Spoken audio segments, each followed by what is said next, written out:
நடிகர் கார்த்திக் தனது படத்தின் படப்பிடிப்பை ஊட்டியில் நடத்தணும் அப்படின்னு இயக்குநர்களிடம் வேண்டுகோள் வைப்பதற்கான காரணம் தெரிய வந்திருக்கு. தமிழ் திரையுலகில் முன்னணி நாயகராக உலா வந்தவர் நடிகர் கார்த்திக். அலைகள் ஓய்வதில்லை படம் மூலமாக கதாநாயகனாக அறிமுகமானார்.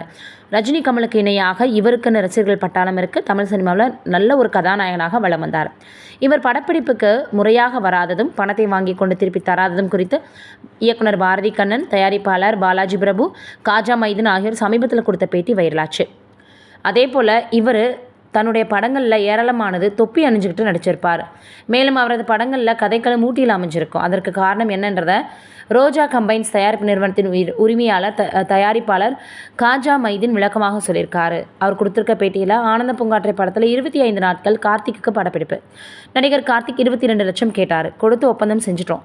படப்பிடிப்பு பாலக்காட்டில் நடத்தணும். நடிகர் கார்த்திக் வந்தார். ஆனந்த பூங்காற்றை பார்த்தால் கார்த்திக்கு நடிப்பு அப்படி இருக்கும். 26 நாட்கள் அவரை அங்கிருந்து எஸ்கேப் ஆக விடலை. காலையில் 5 மணிக்கு அவர் அறையில் உட்காந்துருவோம். ஜாலியாக வருவார். படப்பிடிப்பிற்கு வந்துட்டா அவரை போல ஒரு நடிகன் கிடையாது.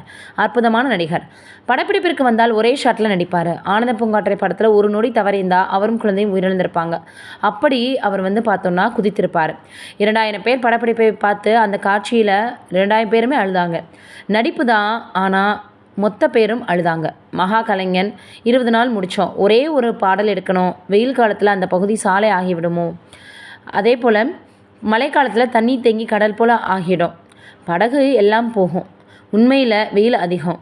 அந்த சமயத்தில் தலையில் முன்னால் இருக்கும் முடியை அறுவை சிகிச்சை மூலம் நட்டு இருந்தாங்க. ஏதோ தவறாகிடுச்சு. அது அவரது உடலை பாதிச்சிருச்சு. வெயிலில் நின்றால் அவருக்கு வியர்த்த உடனே தலை பிரச்சனை வந்துடும். ஏசியிலே இருக்கணும். பாட்டு ஒரு நாள் நடித்தார். சார், இந்த பாடலை நான் ஊட்டியில் வச்சுக்கலாமே அப்படின்னு கேட்டார். ஏன்னா அவருக்கு அங்கே பார்த்தீங்கன்னா கிளைமேட் நல்லா இருக்குன்றதுக்காக தான் அவருடைய படங்கள் எல்லாமே அங்கே வச்சாராம்.